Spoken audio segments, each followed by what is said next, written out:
Hi guys, Matt from Evolve Fitness here. I'm going to make a real sporadic video right here. I was just talking to someone the other day about pistol squats, which has made me want to do this video about the balance. Now this is more a video for someone who's already got a lot of strength. I can always put something up to how to get to this point, but I want to get why some people have the strength but aren't quite getting it.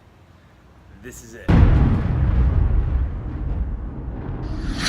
So one of the first things people worry about is getting back up.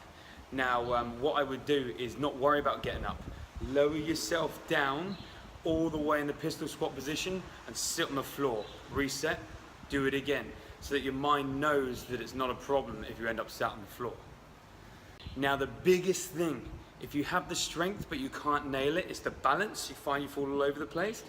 Lean forward, but your leg that's out, don't allow it. Say if I've got my left leg here out, don't allow it to go out to the side. As soon as that happens, game over, you're done.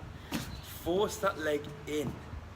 If you push that leg consciously in a bit, gives you the balance, then you'll be able to do it. And with your mind, consciously activate your glute. Push from your bum as well. So you're leaning forward, you bring that leg in, and you push from the glute.